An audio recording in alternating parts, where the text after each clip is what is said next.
Hello friends, எல்லாருக்கும் வணக்கம். இன்றைக்கி நம்ம நிக்கீஸ் கிச்சனில் ஒரு பாக்கெட் மேகி அப்புறமா 3 முட்டையை வச்சு சட்டுன்னு செய்யக்கூடிய ஒரு பிரேக்ஃபாஸ்ட் ரெசிபி. அப்படி இல்லைன்னா நீங்கள் ஸ்நாக்ஸுக்கு கூட இதை நீங்கள் சாப்பிட்லாம். மேகி வந்து ஒரு ஹெல்தி ஃபுட் கிடையாது. பட் மேகி சாப்பிடாமல் நம்மளால இருக்க முடியாது இல்லைங்களா? எப்போயாவது ஒருக்காவது நம்ம செஞ்சு சாப்பிட்லாம் அப்படின்னு தோணும். அந்த டைமில் இந்த மாதிரி நீங்கள் செஞ்சு பாருங்கள். ரொம்ப ரொம்ப ஃபில்லிங்காக இருக்கும். குழந்தைகளும் ரொம்ப விரும்பி சாப்பிடுவாங்க. இது எப்படி பண்ணுறது, இதுக்கான அளவுகள் என்னென்ன அப்படிங்கிறத டீட்டெயிலாக பார்த்துடலாம் வாங்க.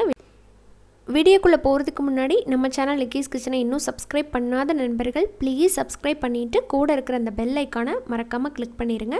அப்புறமா ஃபேஸ்புக், இன்ஸ்டாகிராம், ட்விட்டர்லேயும் நம்ம சேனலை ஃபாலோ பண்ணுங்கள்.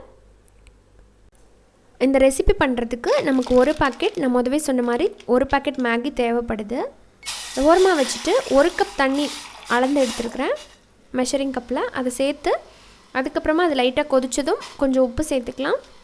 உப்பு சேர்த்துட்டு அந்த மேகி பாக்கெட்டை கட் பண்ணி உள்ளே போட்டுற வேண்டியதான். பிரேக் பண்ணாதீங்க. பிரேக் பண்ணால் நம்ம குழந்தைகளுக்கெல்லாம் பிடிக்காது. என்னம்மா லாங்காக இல்லை அப்படின்னு கேட்பாங்க இல்லைங்களா? ஆமாம், பிரேக் பண்ணாமல் போட்டுருங்க. இது நல்லா சாஃப்டாக வர்றது வரைக்கும் வேக வைக்க வேண்டியதான். இப்போ அதில் வரும் இல்லைங்களா அந்த டேஸ்ட் மேக்கர், அதையும் உள்ளே சேர்த்துருங்க.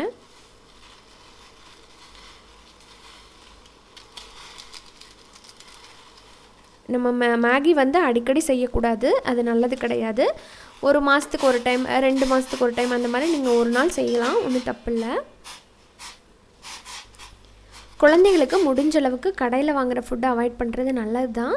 பட் இந்த மேகி சாப்பிட்றதுக்கு அடம் பிடிக்கிற குழந்தைங்களுக்கு நீங்கள் இந்த மாதிரி செஞ்சு கொடுக்கலாம். இதை வந்து நல்லா சாஃப்டாக வர்றது வரைக்கும் வேக வைக்கணும். நல்லா தண்ணி சுண்டி சாஃப்டாக வரட்டும், வெயிட் பண்ணலாம்.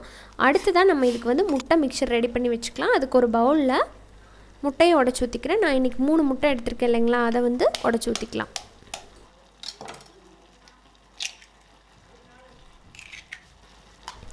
நீங்கள் குழந்தைகளுக்கு கொடுக்குறீங்க அப்படின்னா நாட்டுக்கோழி முட்டை கூட நீங்கள் சேர்த்து யூஸ் பண்ணி கொடுக்கலாம். அதுவும் சூப்பராக இருக்கும். இன்னும் நல்ல ஒரு ப்ரோட்டீன் ரிச் ஹெல்த்தியும் கூட.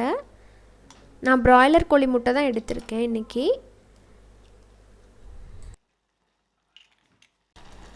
அடுத்ததான் இதில் பொடி பொடியாக நறுக்குன ஒரு சின்ன வெங்காயம், சின்ன சைஸில் இருக்கிற ஒரு பெரிய வெங்காயம் சேர்த்துக்கிறேன். கூடவே வந்து நறுக்குன மல்லி இலை, அப்புறமா கேரட்டை வந்து துருவி எடுத்திருக்கேன், ஒரு குட்டி கேரட். இதில் நீங்கள் கேப்சிகம் கூட சேர்த்துக்கலாம். அப்புறமா ஒரு பச்சை மிளகா, அதையும் நறுக்கி சேர்த்துக்கிறேன். அப்புறம் இதில் ஒரு 1/2 டீஸ்பூன் அளவுக்கு ஃப்ரெஷ்ஷாக இடித்த பெப்பர் பொடி, கொஞ்சமாக உப்பு மட்டும் அதிகமாக சேர்த்துறாதீங்க, நல்லா இருக்காது, கொஞ்சமாக தான் தேவைப்படும்.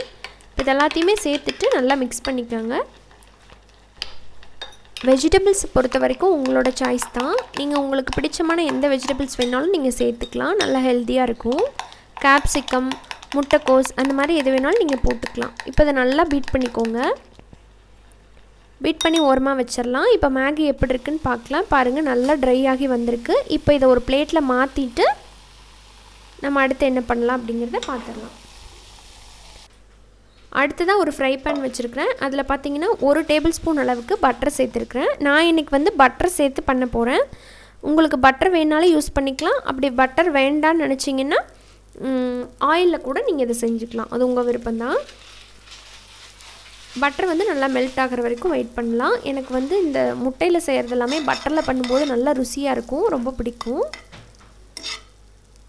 அதுக்கு பொதுவாக 1 டேபிள் ஸ்பூன் அளவுக்கு நீங்கள் ஆயில் போட்டுக்குங்க. இப்போ நம்ம ரெடி பண்ணி வச்சுருக்கிற எக் மிக்சர் இருக்குது இல்லைங்களா, அதை ஊற்றிடுங்க. அப்படியே ஆம்லெட் மாதிரி அப்படியே ஊற்றி விட்ற வேண்டியதான். ஊற்றி ஓரளவுக்கு ஒரு கரெக்டாக ஒரு 30 செகண்ட் விட்டதுக்கு அப்புறமா நம்ம ரெடி பண்ணி வச்சுருக்கிற மேகியை வந்து அப்படியே ஸ்ப்ரெட் பண்ணிடுங்க எல்லா பக்கமும். ஆல்ரெடி மேகி வந்துருச்சு, ஆம்லெட்டும் கிட்டத்தட்ட ரெடி ஆகிடுச்சு. ஒரு 2 நிமிஷம் மட்டும் வச்சுட்டு நம்ம எடுத்து பிளேட்டுக்கு சர்வ் பண்ணிட வேண்டியதான். அவ்வளோதாங்க. பிளேட்டில் இப்போ சர்வ் பண்ணிடுறேன்.